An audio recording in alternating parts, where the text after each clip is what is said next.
Hello दोस्तों, स्वागत है आपका अपने YouTube channel SS study group में। हमारा टॉपिक चल रहा था अधिगम के सिद्धांत।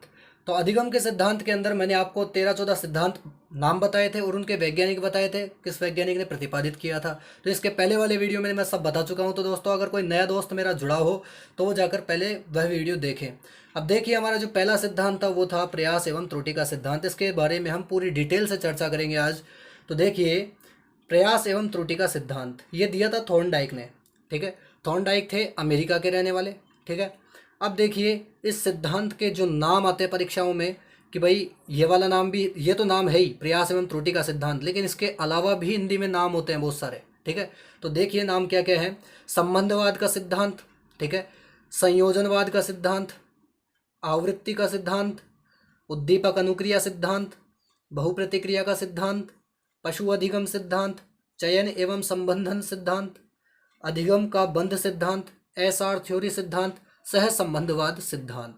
अब देखिए दोस्तों, ये सब जो नाम है ना, ये लगभग सेम से ही है। ठीक है, ये सिर्फ प्रयोग जैसे ही हम पढ़ेंगे इसका प्रयोग कि थॉर्नडाइक का प्रयोग क्या था, उसके प्रयोग को जानते ही ये सब हमें समझ में आ जाएंगे कि क्या थे, नाम क्या है, क्यों है ये नाम। ठीक है, जैसे संबंधवाद का सिद्धांत है, यहाँ पे भी संबंधवाद लिखा हुआ है दोनों, और संयोजनवाद, तीनों एक ही चीज़ है, बस हिंदी के नाम है जो चेंज हो रहे हैं। उद्दीपक अनुक्रिया और एसआर थ्योरी दोनों सेम है। ठीक है, इंग्लिश के अंदर एसआर लिख देते हैं इसको। ठीक है, फिर देखिए बहुप्रतिक्रिया का और पशु अधिगम कि भाई पशु कौन कौन से प्रतिक्रियाएं कर रहा है। तो बहुत सारी प्रतिक्रियाएं करेगा इसके अंदर बिल्ली, जिसके ऊपर इन्होंने प्रयोग किया था कि बिल्ली बहुत सारी प्रतिक्रियाएं देगी। अब जैसे ही हम इसका जो सिद्धांत है वो पढ़ेंगे, जो इसका प्रयोग था वो पढ़ेंगे, वैसे ही हमें सब समझ में आ जाएंगे। और आप वापस आके इसको एक बार देख लेना, या फिर इनको अभी लिख लीजिए साथ के साथ में, और इन्हें अभी कॉपी के अंदर नोट कर लें और साथ में देखते जाएं। तो देखिए दोस्तों, अब आगे क्या है परिचय। परिचय है कि थॉर्नडाइक ने 1913 में अपनी पुस्तक शिक्षा मनोविज्ञान, ठीक है, एजुकेशनल साइकोलॉजी में सीखने के सिद्धांतों की चर्चा की। ठीक है, कि भाई इसके अंदर चर्चा की गई थी किस चीज़ की, कि 1913 में इनकी एक पुस्तक प्रकाशित हुई थी शिक्षा मनोविज्ञान, एजुकेशनल साइकोलॉजी। इसके अंदर जो थॉर्नडाइक ने प्रयोग किया था और ये जो प्रयास एवं त्रुटि का सिद्धांत दिया वो 1913 में दिया। ठीक है, और इससे पहले भाई इन्होंने स्टार्ट कब किया, तो वो देखिए 1898 में अपने पीएचडी शोध। ठीक है, पीएचडी करते हैं तब उसके अंदर एक असाइनमेंट बनाना पड़ता है, तो इनका शीर्षक था एनिमल इंटेलिजेंस। ठीक है, तो एनिमल इंटेलिजेंस के दौरान प्रयत्न एवं भूल के सिद्धांत एवं पशुओं के व्यवहारों का अध्ययन किया। यानी इन्होंने शुरुआत तब की थी, पशुओं के व्यवहारों का अध्ययन भी किया और प्रयत्न एवं भूल का सिद्धांत का जो शुरुआत थी वो 1898 में कर दी थी, और 1913 में इसको प्रतिपादित किया गया था किसमें, शिक्षा मनोविज्ञान नामक किताब के अंदर। ठीक है, अब देखिए दोस्तों कि एक प्रश्न और परीक्षा में ज़्यादातर पूछा जाता है कि थॉर्नडाइक किसके, यानी कौन से जो ग्रुप था, व्यवहारवादी, ठीक है, और भी चलते हैं संज्ञानवादी, तो अलग अलग चलते हैं इसके अंदर। तो थॉर्नडाइक थे व्यवहारवादी, तो ये ध्यान रखिए थॉर्नडाइक व्यवहारवादी थे। अब देखिए दोस्तों, नेक्स्ट में क्या पढ़ेंगे हम, थॉर्नडाइक का प्रयोग। अब देखिए थॉर्नडाइक ने क्या प्रयोग किया था, कि यहाँ पे एक आपको चित्र दिख रहा होगा कि एक बॉक्स है। ठीक है, इस बॉक्स के अंदर एक बिल्ली है और यहाँ पे एक लीवर है। ठीक है, एक पिस्टन है। इस पिस्टन को दबाते ही ये दरवाज़ा खुल जाएगा और बाहर जो भोजन रखा हुआ है, ठीक है, ये मछली, ये मांस का टुकड़ा, कुछ मछली मान लीजिए। ठीक है, तो ये क्या है, इसको प्राप्त करना चाहती है, दिख रहा है इसको, ये जो उद्दीपक है वो इसको दिख रहा है बिल्ली को। जो भूखी बिल्ली है ये क्या करेगी, बहुत सारी प्रतिक्रियाएं देगी, और इस पिस्टन के ऊपर गलती से एक बार इसका पैर लगेगा और ये दरवाजा खुलेगा और ये इस भोजन को प्राप्त कर लेगी। ये एक इसकी छोटी शॉर्ट समरी है। ठीक है, अब देखिए इसका प्रयोग क्या था कि समस्या बॉक्स। सबसे पहले तो ध्यान रखिए कि इस बॉक्स को क्या कहते हैं, समस्या बॉक्स। जो ये पिस्टन है इसको क्या बोल देंगे, लीवर, पिस्टन, या फिर कुछ भी मान लीजिए, अलग अलग नाम आते हैं इंग्लिश के अंदर, लीवर और फिर बाद में पिस्टन भी बोल सकते हैं, या फिर इसको और भी कुछ बोल सकते हैं हिंदी के अंदर, और कई नाम होते हैं। ठीक है, अब देखिए यहाँ पर कि दरवाज़ा है, इस पिस्टन के ऊपर पैर लगाते ही ये दरवाज़ा खुलेगा। अब दरवाज़ा खुलेगा तो यहाँ पे भोजन है, भोजन को प्राप्त करना चाहेगी ये। ठीक है, यहाँ पर क्या है, मछली, मांस का टुकड़ा, कुछ भी मान लीजिए दोनों में से एक, और उद्दीपक, ये उद्दीपक कहलाएंगे, कुछ भी हो यहाँ पर कि भाई मछली है, मांस का टुकड़ा है, वैसे मछली माना गया है ज़्यादातर किताबों में, तो उद्दीपक है ये। ठीक है, अब देखिए यहाँ पर प्रयोग क्या था, पूरे प्रयोग के एक बार पढ़ लेते हैं हम। थॉर्नडाइक ने सबसे पहले भूखी बिल्ली को पिंजरे में रखा एवं उसके सामने भोजन, मछली का टुकड़ा रखा। ठीक है, सबसे पहले क्या किया, वो भूखी बिल्ली थी उसको पिंजरे में रखा, और पिंजरे के अंदर क्या किया उसने कि भाई एक पिस्टन था, पिस्टन और दरवाजा उससे खुलेगा, पिस्टन से, ठीक है। और बाहर रख दिया उसने भोजन, मछली का टुकड़ा। बिल्ली मछली के टुकड़े को देखकर, देख रही है इस वक्त उद्दीपक को, ठीक है, देख रही है। तो मछली टुकड़े को देखकर बहुत सारी प्रतिक्रियाएं करने लगी। धीरे धीरे बिल्ली ने निरर्थक क्रियाएं कम कर दी। यानी निरर्थक क्रियाओं का मतलब वो जो प्रयास कर रही थी, नोच रही थी उसको, पिंजरे को, वो धीरे धीरे निरर्थक क्रियाएं कम करने लगेगी और पिंजरा खोलना सीख गई। यानी एक न एक बार ऐसा होगा कि जो पिस्टन है उसके ऊपर उसका पैर लगेगा या फिर पिस्टन के ऊपर दबाव लगेगा तो दरवाज़ा खुल जाएगा। और दरवाज़ा खुलेगा तो वो क्या करना सीख जाएगी, दरवाज़ा खोलना सीख जाएगी। बाद में बिल्ली को जब भी पिंजरे में रखा जाता, बिल्ली भोजन को देखते ही प्रथम प्रयास में ही बाहर निकलना सीख गई। भाई ऐसा नहीं है कि अगली बार जब भी रखेंगे तो एक बार में ही खोल लेगी ना। इसके अंदर होता है कि जब वो कभी भी पिंजरे के अंदर प्रयास करेगी तो पहला प्रयास किया था उसने, उसके अंदर 20 मिनट लगे होंगे। अगर 20 मिनट लगे तो 20 मिनट अगले वाले के अंदर 15 मिनट हो जाएंगे, उससे अगले वाले में 10 मिनट हो जाएंगे। तो ऐसे करके समय कम हो जाएगा और एक बार ऐसे आएगी तब वह पूरा ही सीख जाएगी, ठीक है। अब देखिए यहाँ पर बिल्ली भोजन को देखते ही प्रथम प्रयास में बाहर निकलना सीख गई, अर्थात बिल्ली ने भोजन उद्दीपक, ठीक है, भोजन जो उद्दीपक हमारा एवं पिंजरे, पिंजरे के लीवर के बीच में संबंध स्थापित कर लिया। इसलिए इसको संबंधन का सिद्धांत कहा जाता है, इसलिए इसको संयोजनवाद का सिद्धांत भी कहा जाता है। मैंने बताया था अभी सभी के नाम, ठीक है। तो देख लीजिए वापस कि संबंधवाद का सिद्धांत, संयोजनवाद का सिद्धांत और सहसंबंधवाद का सिद्धांत। संबंध का शब्द यहाँ पे क्यों आया कि यहाँ पर बिल्ली ने भोजन उद्दीपक एवं पिंजरे के लीवर के मध्य संबंध स्थापित कर लिया। तो दोस्तों ये था इसका प्रयोग कि थॉर्नडाइक ने किस प्रकार प्रयोग किया था। अब देखिए आगे और इसके डिटेल के बारे में जानते हैं। तो दोस्तों कुछ प्रतिक्रियाओं के चित्र भी है यहाँ पर, तो देख लीजिएगा आप। ये पीडीएफ में समझने में थोड़ा आसान रहेगा, इसलिए मैंने इनको भी ऐड किया है। तो अब देखिए नीचे क्या है। सबसे पहली, यानी ये 7 प्रकार की प्रक्रियाएं हुई। अब देखिए कौन कौन सी प्रक्रियाएं हैं। सबसे पहली चालक, कि भाई चालक क्या, मैंने बताया था आपको पहले कि किस प्रकार अभिप्रेरणा के अंदर चक्र बताया था मैंने कि आवश्यकता, चालक और परिणाम या लक्ष्य का, ठीक है। तो ये सब कुछ मैंने आपको पहले पढ़ा दिया है। तो दोस्तों अगर कोई दोस्त मेरा नया जुड़ा हो तो अभिप्रेरणा वाला चैप्टर भी आप पढ़ के आए, जिससे आपको ये पता चले कि चालक क्या है यहाँ पे, ठीक है। तो चालक क्या होता है, भूख। मैंने वहाँ पे पूरा डिटेल में बताया एक चीज़ की भूख क्या होती है, चालक क्या है और भोजन क्या होता है, ठीक है। तो चालक भूख है यहाँ पर, ठीक है। फिर उसके अंदर बिल्ली के अंदर क्या, लक्ष्य, उसको लक्ष्य दिख रहा है सामने, मछली। भाई भूख तो है ही उसके अंदर, चालक, और लक्ष्य क्या दिख रहा है उसको, मछली। लक्ष्य प्राप्ति में बाधा क्या है यहाँ पर, बाधा, कि भाई बीच में बैरियर क्या लग रहा है, पिंजरे का बंद दरवाजा, ठीक है। फिर देखिए उल्टे सीधे प्रयत्न करना, उसका जो उल्टा सीधा प्रयत्न कर रही है वो, उनका भी नाम होगा कुछ ना कुछ। तो वो क्या है, पिंजरे को काटना, कि भाई वो पिंजरे को काटना चाह रही है कि बाहर निकले कैसे भी करके, उसको नोच रही है, ठीक है। तो उल्टे उल्टे सीधे प्रयत्न कर रही है वो। संयोग व सफलता, संयोग व सफलता क्या है यहाँ पर, लीवर का दबना। एकदम से संयोग हुआ कि लीवर को दब, उस लीवर है ना जो उसके ऊपर, पिस्टन के ऊपर उसका पैर लग गया, जिससे वह दरवाज़ा खुल गया। तो दरवाज़ा खुलने में सफलता मिल गई उसको, तो ये संयोग था, एक बार उसको सफलता मिल गई इस कार्य में। अब देखिए आगे, सही प्रयत्न का चुनाव। अब उसने क्या है, ये तो गलती की थी यहाँ पे, तो गलती से पिस्टन के ऊपर पैर लग गया था इसलिए दरवाज़ा खुला। लेकिन अगली बार क्या हुआ, वापस उसने सही प्रयत्न करने का चुनाव किया कि अगली, जब उसको अगली बार जब भी पिंजरे के अंदर बंद करते तो वो सही प्रयत्न का चुनाव कर लेती थी। तो दरवाज़ा खोलने का तरीका आ गया उसको कि किस प्रकार दरवाज़ा खुलेगा। अब देखिए आगे, स्थिरता। लास्ट में क्या हुआ कि अंत में जब भी उसको पिंजरे में रखा जाता सबसे पहले वो जाके पिस्टन को ही दबाती थी, ठीक है। तो स्थिरता आ गई उसके अंदर दरवाज़ा खोलने की, कि अब हमेशा कभी भी उसको पिंजरे में रखो तो वो जाके पिस्टन के ऊपर पैर रखेगी और वो दरवाज़ा खोल लेगी। तो ये चीज़ उसने सीख ली। तो दोस्तों ये थी इसकी पूरी प्रक्रिया, किसकी, थॉर्नडाइक के प्रयोग की और सिद्धांत की जो प्रक्रिया थी पूरी, वो मैंने आप लोगों को समझा दी है। अब दोस्तों नेक्स्ट में देखते हैं क्या है। तो अगले में देखे थे दोस्तों, थॉर्नडाइक ने सीखने के नियमों को 2 भागों में विभाजित किया। अब क्या है, ये तो प्रयोग था, इतनी देर से हम प्रयोग की बात कर रहे थे पूरे की। अब उसको भाई उसका जो एक मानक रूप है कि भाई क्या क्या उसके अंदर नियम बने, किस किस के ऊपर वो आधारित था, ठीक है, ये सब कुछ। तो वो क्या है, थॉर्नडाइक ने सीखने के नियमों को 2 भागों में विभक्त किया, 2 भाग बनाए। कौन कौन से थे, मुख्य नियम और गौण नियम, ठीक है। एक तो मुख्य मेन नियम थे कि भाई ये तो होंगे ही होंगे, जिनके ऊपर आप ज़्यादा फोकस करेंगे। और ये गौण नियम है, ये परीक्षा में पूछे तो जाते हैं, लेकिन ज़्यादातर मेन इस प्रयोग के अनुसार ये वाले हैं, ठीक है। तो दोस्तों इसके ऊपर ज़्यादा ध्यान दीजिएगा। मुख्य नियम 3, ठीक है, और गौण नियम यहाँ पे 5 लिख लीजिए, ठीक है, 5। अब देखिए दोस्तों, तत्परता का नियम मुख्य नियम है, पहला तत्परता का नियम, दूसरा है अभ्यास का नियम, ठीक है, और तीसरा है प्रभाव का नियम। इनको अभी डिटेल से पढ़ेंगे हम। गौण नियम, बहुप्रतिक्रिया का नियम, आंशिक क्रिया का नियम, मनोवृत्ति का नियम, आत्मीकरण का नियम और साचर्य का नियम।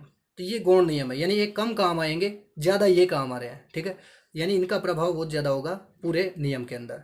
अब देखिए दोस्तों, इनको डिटेल से पढ़ते हैं। तो सबसे पहला मुख्य जो हमारा नियम है वो है तत्परता का नियम। अब तत्परता का नियम हम देखेंगे, इसको 3 कंडीशन बनाई है मैंने इसके अंदर, कि लाइनों के अंदर है, वैसे तो थ्योरेटिकल मिलता है ये आपको सब जगह, लेकिन इनको क्या है थोड़ा सा बढ़िया टाइप में जमाया मैंने। तो व्यक्ति व्यक्ति व्यक्ति, कार्य कार्य कार्य, ये अलग अलग पार्ट है दोनों, ठीक है। 2 चीज़ें ध्यान रखें बस। व्यक्ति तत्पर है कोई कार्य करने के लिए, कि मान लीजिए तत्परता का नियम के पढ़ रहे हैं अपन, तो उसके अंदर व्यक्ति है एक तरफ और एक तरफ कार्य है।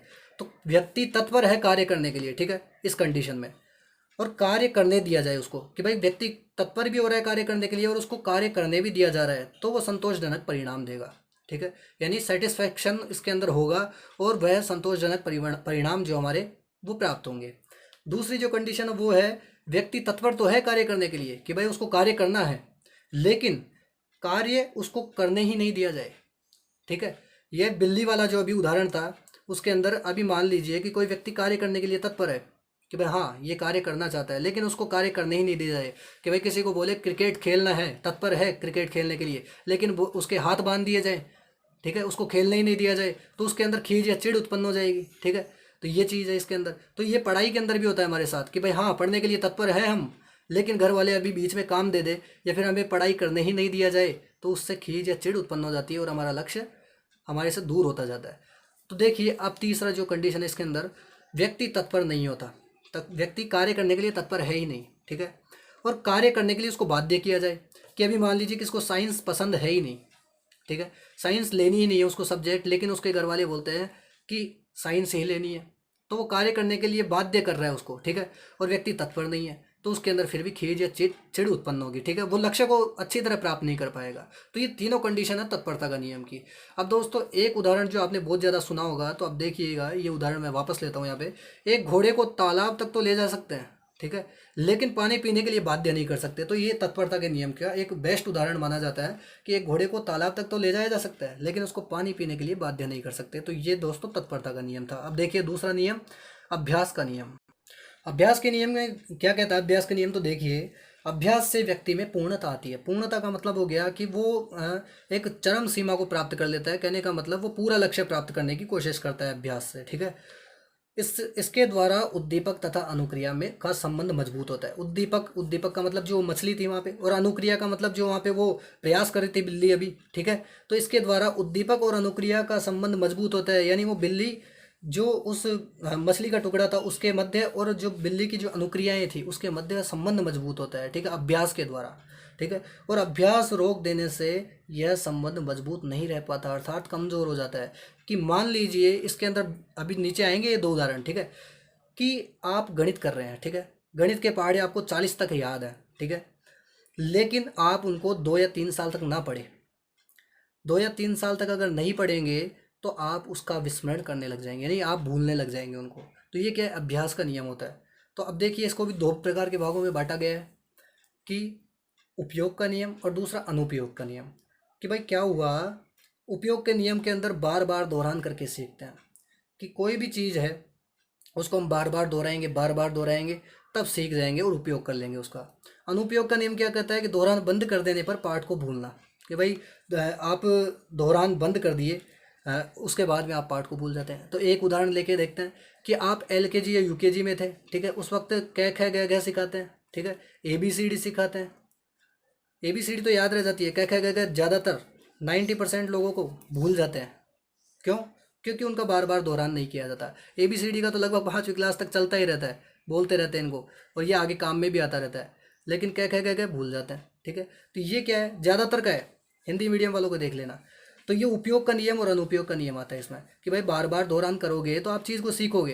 पहाड़ इसी प्रकार होते हैं कि 40 तक बहुत ज़्यादा लोगों को पहले याद रहते थे, लेकिन अब क्या है, अपन बड़े होते जाते हैं वैसे वैसे बोलते हैं कि बनाना आता है, याद करना नहीं आता, ठीक है। तो ये क्या है, उपयोग का नियम, कि भाई बार बार दोहरान किया तो उनको तो याद रह गए, और अब बार बार दोहरान नहीं करते तो दोहरान बंद कर देने पर पाठ को भूल जाते हैं। तो ये था इसका अभ्यास का नियम। अब देखिए दोस्तों नेक्स्ट, तीसरा जो हमारा नियम है वो है प्रभाव का नियम। प्रभाव के नियम को 2 नामों से और जानते हैं, संतोष का नियम या परिणाम का नियम, ठीक है। अब ये दोनों नाम भी आप याद रखें, क्योंकि इसके साथ में पूछ लिए जाते हैं। ठीक है। अब देखिए, थॉर्नडाइक ने इसे सबसे महत्वपूर्ण नियम बताया। उसने कहा कि प्रभाव का जो नियम है वो सबसे महत्वपूर्ण नियम है, कि इसको तो आप कहीं छोड़ ही नहीं सकते, कि इसको तो आपको याद रखना ही पड़ेगा। अब इसके अंदर क्या था प्रभाव का नियम, इसमें दो कंडीशन है। पहला पुरस्कार मिलने पर, दूसरा दंड मिलने पर। भाई प्रभाव कैसा होगा, पुरस्कार मिलने पर कैसा प्रभाव होगा, दंड मिलने पर कैसा प्रभाव होगा। पुरस्कार मिलने पर बालक अनुक्रिया को दोहराते हैं, ठीक है, यानी वो अभ्यास करने की प्रक्रिया चलती रहती है। पुरस्कार मिलने पर कि आप मान लीजिए कि कोई भी कंपटीशन में गए, वहाँ पे आपको फर्स्ट प्राइज़ मिल रहा है, ठीक है। फर्स्ट प्राइज़ मिलेगा, कुछ ना शील्ड मिलेगी या तो या फिर पैसे मिलेंगे, कुछ भी मान लीजिए। तो आप अगले वाले जो पड़ाव है उसका, जो अगला वाला उसका स्टेज है, वो पार करने की कोशिश करेंगे। क्यों? क्योंकि उसके अंदर भी आपको कुछ ना कुछ मिलेगा। अगर कुछ मिल रहा है, पुरस्कार मिल रहा है, प्रोत्साहन मिलता जा रहा है, तो आप अनुक्रिया करते रहेंगे, ठीक है। लेकिन अगर मान लो किसी अनुक्रिया के करने पर दंड मिलता है, ठीक है, कि भाई किसी बालक ने अपशब्दों का प्रयोग किया, उसके पिताजी ने उसको मारा, ठीक है, उसको पिताजी ने उसको मारा तो दंड मिल गया उसको, तो बालक अनुक्रिया का दोहराव नहीं करते हैं, ठीक है। ज़्यादातर यही होता है बचपन में, ठीक है। तो ये खीज उत्पन्न हो जाएगी बच्चे में, उसके अंदर उस जो वो अनुक्रिया कर रहा था, उस अनुक्रिया को करने की एक लालसा ही खत्म हो जाएगी। तो ये चीज़ थी प्रभाव के नियम में, पुरस्कार और दंड, ये दो चीज़ें याद रखें बस। अब देखिए हमारे जो गौण नियम है वो चलेंगे। गौण नियम में जो हमारा पहला नियम है वो है बहु प्रतिक्रिया का नियम। बहु प्रतिक्रिया का नियम क्या कहता है कि सबसे पहले अभी मान लो जी, इसके पहले थ्योरी पढ़ लेते हैं, फिर बाद में हम इसका जो चार्ट बना रखा है मैंने, इसी से समझ लेना। आप उतारना चाहो तो इसी को उतारना ज़्यादातर, ठीक है, क्योंकि मैं पीडीएफ में दूंगा तो इसके अंदर सब कुछ मिलेगा वैसे तो आपको, लेकिन आप इसी को याद रखेंगे तो पूरा कॉन्सेप्ट क्लियर रहेगा। सीखते समय व्यक्ति अनेक प्रतिक्रियाएं करता है, ठीक है। जैसे उस बिल्ली ने बहुत सारी प्रतिक्रियाएं की थी अभी, जो क्रियाएं संतोषजनक होती है व्यक्ति उनको सीख जाता है और अन्य को भूल जाता है। कैसे? कि समस्या है, ठीक है, समस्या दिख रही है कि भाई उस बिल्ली, अभी जो बिल्ली थी उसको भूख लग रही थी। समस्या क्या थी? उसकी भूख। अब भूख थी उसकी समस्या, और समस्या कि भाई वो बंद थी उसके अंदर, उसने अनेक प्रतिक्रियाएं की, ठीक है, झटपट आई उसके अंदर वो। अनेक प्रतिक्रिया करने पर एक सही प्रतिक्रिया क्या थी उसकी? पिस्टन के ऊपर पैर लगना, ठीक है। पिस्टन के ऊपर पैर लगा उसका, तो समस्या का समाधान क्या हुआ? दरवाजा खुल गया और अधिगम उसने कर लिया। अधिगम लास्ट में हुआ कि भाई प्रतिक्रिया अभ्यास करने पर उसको बार बार में अभ्यास हुआ उस चीज़ का, तो उसने अधिगम कर लिया। तो ये क्या है? बहु प्रतिक्रिया का सिद्धांत। बहु प्रतिक्रिया का मतलब क्या हो गया? आप जानते हो बहु प्रतिक्रिया का मतलब होता है हिंदी के अंदर बहुत सारी प्रतिक्रियाएं प्रदर्शित करना, ठीक है। तो वही है अनेक प्रतिक्रियाएं करना। तो इतना सा बस एक शब्द को पकड़ के याद रखें कि अनेक प्रतिक्रियाएं करते हैं, और अनेक प्रतिक्रियाएं करने पर एक सही प्रतिक्रिया अपन को मिल जाती है, तो उसको हम सीख जाते हैं और बाकी अन्य को भूल जाते हैं। यह है बहु प्रतिक्रिया का नियम। दूसरा हमारा नियम है आंशिक क्रिया का नियम। आंशिक क्रिया का नियम, इसका दूसरा नाम भी होता है तत्व प्रबलता का नियम, ठीक है। अब इसमें क्या करेंगे हम कि कोई भी विषय वस्तु या कार्य है, कोई भी विषय वस्तु या कार्य है, उसको क्या करेंगे? छोटे छोटे भागों में विभक्त कर लेंगे। छोटे छोटे भागों में विभक्त करेंगे तो सुगमता से कार्य संपूर्ण, जो संपूर्ण कार्य है वो संपन्न हो जाएगा। यह अंश से पूर्ण की ओर अग्रसर होता है। कि कैसे? मान लीजिए कि अगर किसी किताब है, कोई किताब है अपने पास, ठीक है, हमारी कोई भी नोटबुक है या फिर सिलेबस की किताब है, उसको देख लीजिएगा। उसमें क्या होता है कि हमेशा जो अनुक्रमणिका होती है, फिर जो इंडेक्स बनी होती है, ठीक है, उसके अंदर बहुत सारे चैप्टर होते हैं, इकाई बनी होती है। इकाई ये क्यों बनाई जाती है? कि विषय वस्तु कोई एक दिन में तो पूरी किताब पढ़ने से रहा, ठीक है, अगर पूरी किताब एक दिन में ना पढ़ पाएगा तो उसको तो इकाइयों में विभक्त करना पड़ेगा, कहीं जाके रुकेगा कि हाँ आज ये वाला टॉपिक पूरा हो गया, अगले दिन ये वाला टॉपिक पूरा होगा। तो छोटे छोटे भागों में विभक्त करके हम पढ़ते हैं, ठीक है, समय सारणी बना के पढ़ेंगे। तो ये सब क्या? अंश से पूर्ण की ओर। और एक दिन ऐसा आएगा जब पूरी किताब हो जाएगी हमारी। तो ये क्या है? विषय वस्तु या कार्य करने का एक तरीका होता है, आंशिक क्रिया का नियम इसमें लगता है। तो दोस्तों ये था आंशिक क्रिया का नियम, तत्व प्रबलता का नियम। अब तीसरा जो हमारा नियम है वो देखिए, मनोवृत्ति का नियम। मनोवृत्ति का नियम क्या कहता है? इसका दूसरा नाम भी है मानसिक स्थिति का नियम। दोनों एक ही चीज़ है कि भाई मन जैसा होगा, आपको कार्य करने का मन जैसा होगा वैसा ही आप कार्य करेंगे। मानसिक स्थिति जैसी होगी कार्य करने में, वैसा ही आप कार्य करेंगे। जिस प्रकार की हमारी मानसिक स्थिति होती है उसी अनुपात में हम विषय वस्तु को सीखते हैं। कि जिस प्रकार के हमारे जो दिमाग के अंदर हमारे जो प्लान चल रहा है और मानसिक स्थिति है, सकारात्मक है तो सकारात्मक कार्य करेंगे, नकारात्मक है तो नकारात्मक कार्य करेंगे। जैसे हमारे जो कहावत भी चलती है कि रो तो जावे मरिया की खबर ले आवे। तो ये क्या है? एक मनोवृत्ति का नियम। ये कहने का मतलब कि आप नेगेटिव के अंदर अगर कोई चीज़ सोच रहे हैं पहले ही कि हाँ ये नहीं होगा, ये लक्ष्य पूरा हो ही नहीं सकता मेरे से, तो वो कभी नहीं होगा फिर, ठीक है। तो ये मनोवृत्ति का नियम इस प्रकार से कार्य करता है। चौथा हमारा जो हमारा नियम है वो आत्मीकरण का नियम। आत्मीकरण का नियम, इसके दो नाम और आते हैं, सादृश्यता का अनुक्रिया का नियम, समानता का नियम। ये किताबों के अंदर आते हैं, अलग अलग नाम आते हैं, तो आप ये मेन जो नाम लिख रखे हैं वो तो ध्यान रखिए रखे। आत्मीकरण का नियम क्या कहता है? यह नियम पूर्व अनुभव पर आधारित है, कि भाई हमारा जो पूर्व अनुभव है, कोई भी क्रिया हमने पहले कर चुके हैं, उसका अनुभव है हमारे पास, फिर हम नई क्रिया के अंदर उसको देख रहे हैं। देख कैसे कि नवीन ज्ञान को पूर्व ज्ञान से संबंध स्थापित करके सीखना चाहिए, इससे सीखने में सरलता आती है। कि अगर कोई गणित का सवाल कर रहे हैं, उसके अंदर अगर पहाड़ी काम में आ रहे हैं, ठीक है, या फिर गुणा प्लस ये सब संक्रियाएं काम में आ रही है, तो अगले प्रश्न में भी वही करके देखो एक बार, ठीक है, तरीका लगा के देखेंगे, अगर सेम चीज़ें आ रही है तो काम आएगी। तो इसका मतलब ये क्या है, सेम टू सेम अगर किसी चीज़ में मिलता जाता है कि भाई नवीन पूर्व ज्ञान के अंदर भी वही कंडीशन थी और नवीन ज्ञान में भी वही कंडीशन मिल रही है, तो ये क्या है, आत्मीकरण का नियम होता है कि सादृश्यता यानी सादृश्य वैसा ही दिखना। सादृश्य का मतलब क्या होता है, एक जैसा दिखना।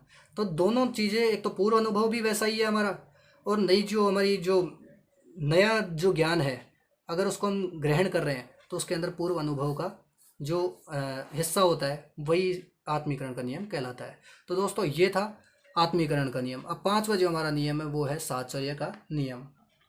तो दोस्तों हमारा जो अगला नियम है वो साहचर्य का नियम। इस नियम में के अनुसार एक उद्दीपक के प्रति होने वाली अनुक्रिया बाद में किसी दूसरे उद्दीपक से भी होने लगती है।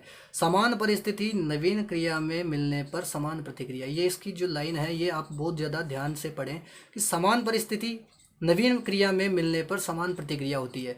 कि क्या होता है कि मान लीजिए कि साहचर्य का नियम क्या होता है। साहचर्य का मतलब मैंने पहले ही बताया था आपको कि दो कंडीशन अलग अलग है, लेकिन उसके अंदर जो बीच का संबंध है वो ज्ञात करना, वो साहचर्य कहलाता है। यानी एक साथ कॉमन चीज़ देखना।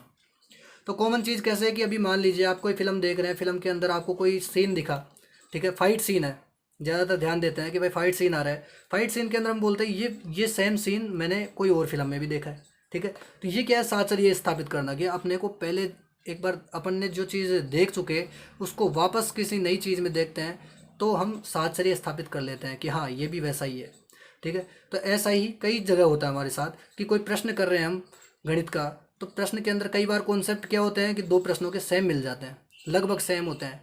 क्यों होते हैं? क्योंकि वो साहचर्य स्थापित कर चुके हम और प्रश्न हमारे आसानी से हल हो जाते हैं साहचर्य स्थापित करने पर। तो दोस्तों ये थे गौण नियम। तो थॉर्नडाइक ने मुख्य नियम और गौण नियम जो बताए थे वो हमने डिटेल से पढ़ लिए हैं और उनको मैंने समझाने की पूरी कोशिश की है। तो दोस्तों अगर इसके अंदर आपको कहीं दिक्कत आए तो आप कमेंट बॉक्स में एक बार पूछ सकते हैं, ठीक है। तो मैंने वैसे भी जहाँ तक है अच्छी तरह समझाने का पूरा प्रयास किया है। अब आगे देखिएगा थॉर्नडाइक के जो सिद्धांत है जो उन्होंने दिया है। तो थॉर्नडाइक ने जो सिद्धांत दिया उसका शैक्षिक महत्व क्या है ये भी पूछ लिया जाता है वैसे, लेकिन ये जो थ्योरेटिकल एग्ज़ाम होती है उसके अंदर ज़्यादा आता है। फिर भी मैंने एक बार इसको टॉपिक को ऐड कर लिया इसमें। तो देखिए यह सिद्धांत शरीर से मस्तिष्क की ओर सीखने पर बल देता है। लाइनें हैं, लाइनें के ऊपर आप ध्यान रखें क्योंकि ये लाइनें कई बार ये भी पूछ लिया जाता है कि निम्न में से कौन सा कथन सत्य है या फिर निम्न में से कौन सा कथन असत्य है, तो उनके अंदर काम आएगी। देखिए यह सिद्धांत शरीर से मस्तिष्क की ओर सीखने पर बल देता है। शरीर से मस्तिष्क की ओर कैसे बल दिया भाई? कि शरीर का कार्य हुआ, कर्मेंद्रियों द्वारा कार्य कर रहे हैं हम पहले शरीर से, ठीक है। फिर मस्तिष्क में हमारे जो बैठ रही है उसका कॉन्सेप्ट बैठ रहा है कि हाँ किस प्रकार पिस्टन को दबाया और फिर बाद में दरवाज़ा खुला। तो बिल्ली ने ये बाद में सीखा, मस्तिष्क का बाद में प्रयोग हुआ उसका, पहले उसने शरीर से ही तो किया कि भाई उसने प्रयास किया दरवाज़ा खोलने का, गलत प्रयास किए, ठीक है। तो ये क्या था, शरीर से मस्तिष्क की ओर सीखने का सिद्धांत कहलाता है थॉर्नडाइक का सिद्धांत। सेकंड है इसका कि यह सिद्धांत करके सीखने पर बल देता है। करके सीखने पर बल कैसे?